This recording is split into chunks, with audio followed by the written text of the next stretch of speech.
The desert stretched endlessly in every direction, a vast sea of sand and stone glowing beneath the unforgiving sun. Heat shimmered on the horizon, blurring the line between earth and sky. Sarah Hayes squinted as she stepped out of the broken-down wagon, her boots sinking slightly into the hot ground. The silence was heavy, broken only by the whisper of wind carrying grains of sand across the plain. "This can't be happening," she muttered, brushing dust from her skirt. Just hours earlier, she had been traveling west with a supply caravan, hopeful and determined. She had left behind a life that no longer fit her, a town full of expectations, whispers, and a future she didn't choose. The desert was supposed to be a passage, not a prison. But when one of the horses spooked and bolted, the wagon lurched, the axles snapped, and chaos followed. By the time the dust settled, the caravan was gone, swallowed by distance and heat. Sarah's water canteen felt pitifully light in her hand. "Think, Sarah," she whispered to herself, her heart pounding louder than the desert wind. Panic would only waste energy, and energy meant survival. A movement in the distance caught her eye. Her breath caught as she saw a lone rider approaching slowly, the silhouette wavering in the heat. Hope flickered, quickly tempered by caution. Out here, a stranger could be salvation or danger. The rider dismounted a short distance away, leading his horse closer. He was tall, broad-shouldered, his face weathered by sun and hardship. A rifle was slung across his back, and his dark eyes assessed the scene carefully before settling on her. "Looks like you're in trouble," he said, his voice low and steady. Sarah straightened, refusing to look helpless. "Looks like it." He gave a small nod, respectful, not mocking. "Name's James Walker. I was tracking a stray horse when I saw your wagon." Relief washed through her, though she kept it guarded. "Sarah Hayes. My caravan left without me."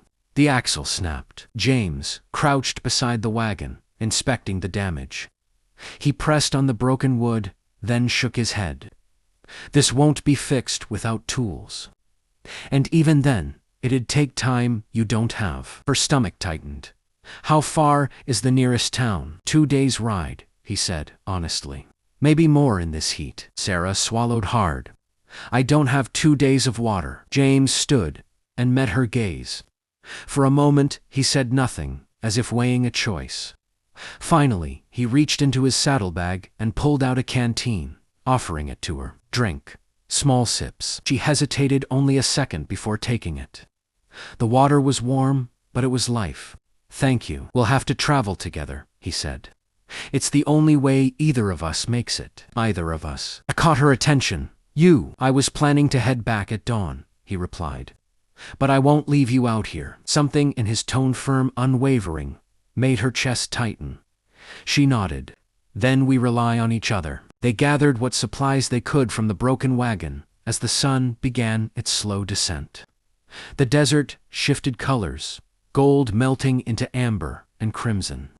As night crept in, the temperature dropped sharply, and the sky bloomed with stars. They sat by a small fire. James managed to start, the flames dancing between them. "You don't seem afraid," Sarah said quietly. James poked at the fire. "I've learned fear doesn't help much out here." She studied him, the firelight carving shadows across his face. There was something guarded about him, a loneliness that mirrored her own. Above them, the desert sky stretched wide and endless. Unaware that beneath it, 2 strangers had just taken the first step toward a journey that would change them both. And neither of them yet realized that survival was only the beginning. The desert greeted them at dawn with a deceptive calm. Pale light spilled over the horizon, softening the harsh edges of the land. But Sarah could already feel the promise of heat waiting just beneath the surface. James had insisted they move early, before the sun climbed too high, and now they walked side by side, leaving the broken wagon behind like a grave marker in the sand. James led the way, his steps steady and purposeful. His horse carried their supplies, its head low but obedient. Sarah focused on placing one foot in front of the other, the rhythmic crunch of sand beneath her boots, grounding her racing thoughts. "Far before we rest?" she asked. "An hour," James replied, without slowing. "There's a stretch of rock ahead. Less sand, easier on your legs." She nodded, grateful he thought ahead. Every movement felt deliberate, now every sip of water measured, every breath controlled. Survival demanded discipline. The sun rose quickly, and with it came the heat.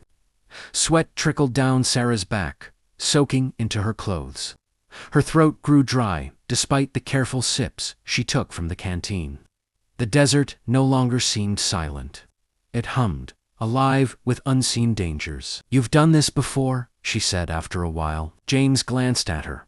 "Walked through hell and back. More times than I care to remember." She caught the weight behind his words. "You don't talk much about your past." A muscle in his jaw tightened. Some pasts are better left buried. Sarah understood that, more than he knew. She had left behind a life defined by rules she didn't choose, by a father who believed a woman's worth was measured by obedience. The desert, harsh as it was, felt strangely honest. It demanded strength, not submission. When they reached the rocky stretch, James called for a break. They sat in the thin shade of a boulder, sharing a small portion of dried meat. Sarah noticed how carefully James rationed everything, his movements precise. "You're not just surviving," she said. "You're calculating." "That's how you stay alive," he answered simply. The ground trembled faintly beneath them. James's head snapped up. "Do you hear that?" Before Sarah could respond, a low rumble echoed across the plain. A dust cloud rose in the distance. "Horses," James said. "Wild, could be trouble." Fear fluttered in her chest. "What do we do?" He stood, positioning himself slightly in front of her. "We wait. If they pass, we stay still. If they don't..." He didn't finish the sentence. The herd thundered closer, the sound like rolling thunder. Sarah held her breath as the horses surged past, close enough that she could see their wild eyes, hear their snorts. Sand sprayed into the air, stinging her skin. She clutched her skirt, heart hammering, until the last of them disappeared into the distance. When the silence returned, Sarah let out a shaky laugh. "I think I stopped breathing." James allowed himself a faint smile. "You did good." The words warmed her more than the sun ever could. They resumed walking, the hours stretching long and heavy. By midday, Sarah's legs trembled with exhaustion. She stumbled, and before she could fall, James's hand closed around her arm, steady and strong. "Easy," he said quietly. She looked up at him, surprised by the gentleness in his touch. "I don't want to slow you down." "You're not," he said firmly. "We move together, or not at all." As the sun began its slow descent, they made camp near a dry wash. James showed her how to shield the fire from the wind, how to wrap herself in a blanket to preserve warmth once night fell. Under the vast desert sky, Sarah lay awake, long after the fire died down. She listened to James's quiet movements nearby, comforted by his presence. They were still strangers, but with every step through the desert, that distance felt smaller, worn down by shared danger, shared silence, and the fragile trust growing between them. And somewhere, deep inside Sarah, a feeling stirred hope, as unexpected and stubborn as a flower blooming in sand. The next morning, the desert greeted them with a wave of heat, so intense it seemed to pulse off the sand. Sweat ran freely down Sarah's back, and the air felt thick, almost solid, making every step a struggle. James had insisted they travel early again, but the sun had already climbed too high by the time they left their meager campsite. "Drink," he said, offering the canteen. She took it gratefully, the water warm but life-saving. "You make it sound so easy," Sarah muttered.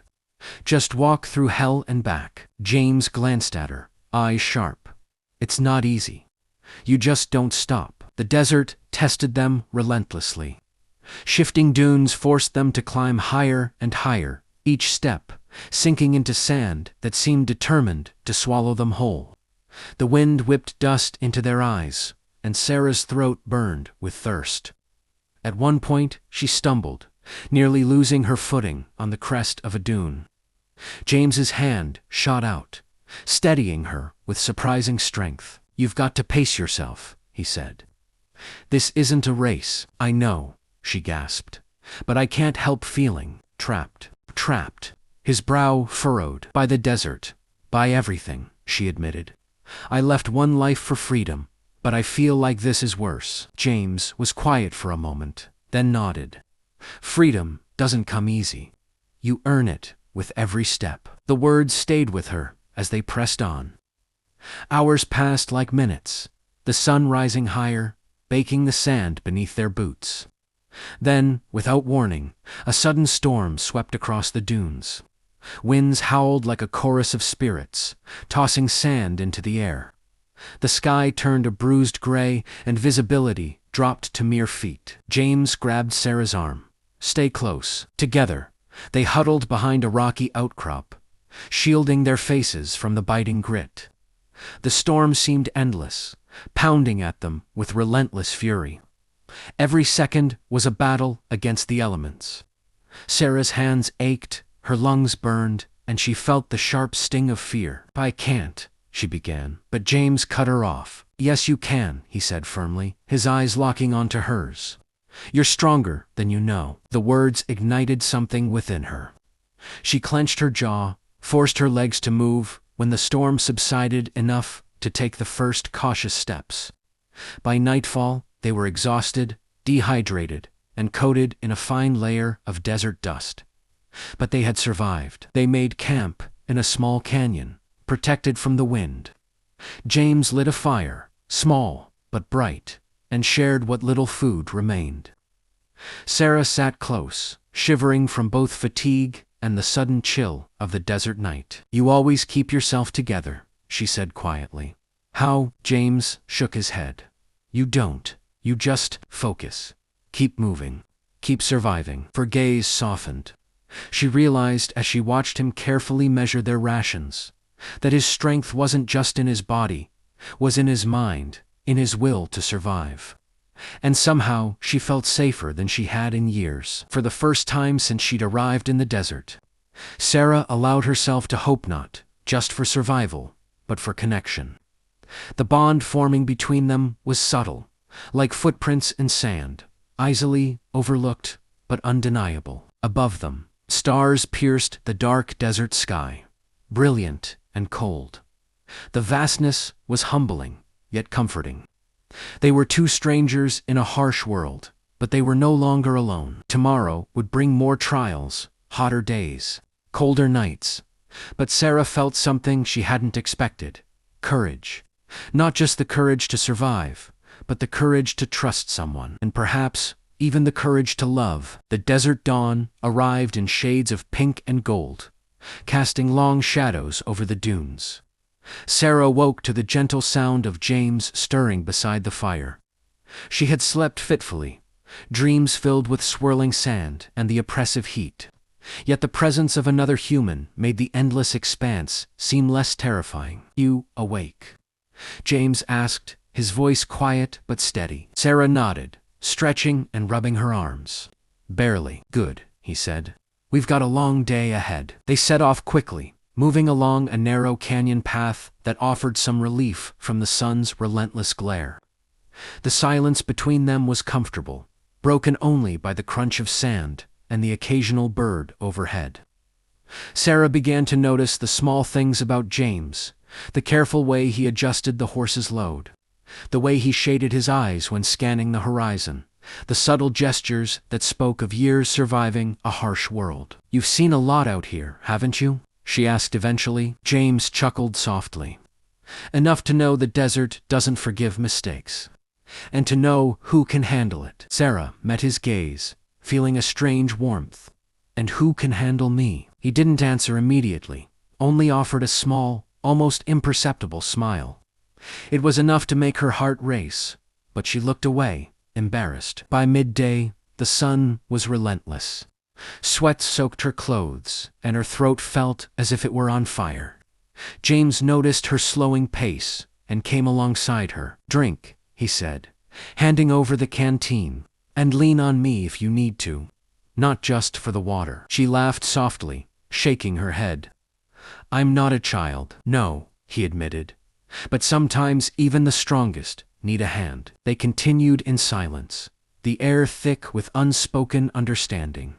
As the day wore on, the desert revealed its dangers. A rattlesnake coiled along their path, a sudden sinkhole hidden beneath loose sand, but with James guiding her, she felt a newfound confidence. Each obstacle they overcame strengthened the bond between them. Late in the afternoon, they reached a shallow spring hidden among rocks. The sight of water shimmering in the sun was a miracle. They drank deeply, refilling their canteens, and even allowed themselves a brief swim to wash away the grit of the journey. Sitting on the sun-warmed rocks, Sarah studied James. I never imagined I'd meet someone like you out here, she said softly. James shrugged, though his eyes lingered on hers. I didn't expect to meet someone like you either, but here we are. For a moment, the desert seemed to pause, the wind still, the sun warm on their skin. The world reduced to two souls sharing a fragile connection. Sarah felt a flutter in her chest, a mixture of relief and something far more dangerous, hope, and perhaps even attraction. As night fell, they built a fire beneath the endless canopy of stars. The chill in the air contrasted sharply with the day's heat, and they huddled closer than necessary, sharing warmth that went beyond the fire. I think I'd be lost without you, Sarah admitted quietly, her voice barely above the whisper of the wind. James looked at her, his expression softening. And I'd be lost without you. In more ways than one. The desert, harsh and unforgiving, had forced them together, and in the struggle to survive, something deeper had emerged. Trust, respect, a fragile budding love that neither expected but both felt. As they lay beneath the desert sky, the stars twinkling above like distant promises, Sarah realized that the journey had changed her. The desert had stripped away pretense, leaving only truth, the truth of her heart, and the truth of James's presence beside her. Tomorrow, they would face whatever the desert had left to throw at them. But tonight, for the first time in a long while, Sarah felt truly alive. The morning sun painted the desert in brilliant golds and reds, the dunes glowing like molten sand. Sarah stretched, feeling muscles she didn't know. She had ache from the past days of relentless travel. James was already up, tending to their horse and checking their limited supplies. The desert had tested them, pushed them to the edge, and yet here they were, still moving forward. Ready? James asked, glancing at her. Sarah nodded, determination in her eyes. As ready as I'll ever be. They walked in silence, letting their rhythm carry them across the dunes. Each step was a reminder of how far they had come, how much they had endured together. The desert was no longer just an empty expanse. It had become the backdrop to a shared journey, a place where trust had been forged in the heat and under the stars. By midday, the sun was relentless. Sarah's canteen was almost empty, and the thirst gnawed at her with sharp insistence. James noticed her struggle and guided her to a small ridge, where the wind provided a faint relief. Lean on me, he said quietly. She hesitated, then allowed herself to take his arm. There was something in his presence, steady, reliable, protective, that made her heart feel both light and tethered. Thank you, she whispered. You don't have to thank me, James said, his gaze softening. We're in this together. They continued walking, each step bringing them closer to salvation and perhaps to something neither of them had expected. Love. The bond that had begun as simple survival had grown into something deeper, tender, and real. Every shared glance, every gesture of care, every small sacrifice had woven an unspoken connection between them. As the afternoon sun dipped lower, casting long shadows across the dunes, they finally spotted the distant outline of a settlement, a cluster of buildings, rising like an oasis on the horizon. Relief washed over them, exhaustion mingling with joy. They had made it. James grinned, his usual stoicism giving way to a rare, unguarded smile. We did it. Sarah laughed, a sound of pure relief, and the tension in her body melted. We really did. As they approached the town, Sarah glanced at him, feeling a surge of gratitude and something else, something tender and fierce. James, I don't know how I would have made it without you. He stopped, turning to face her fully. The desert wind tousled his hair, the sun highlighting the determination and warmth in his eyes. You never had to do it alone, he said softly. Not out here, not anywhere. Their hands brushed, then intertwined naturally, as if they had always belonged together. The desert had been merciless, testing their strength and courage. But it had also shown them the value of trust, companionship, and love. As the town grew nearer, the reality of civilization and comfort loomed.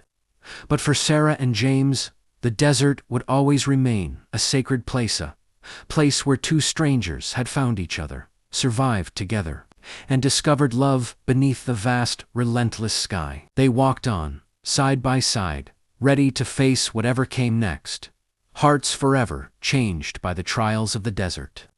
And somewhere in that vast, unending landscape, the first true seeds of love had taken root. Don't forget to like, comment, and subscribe for more Western stories.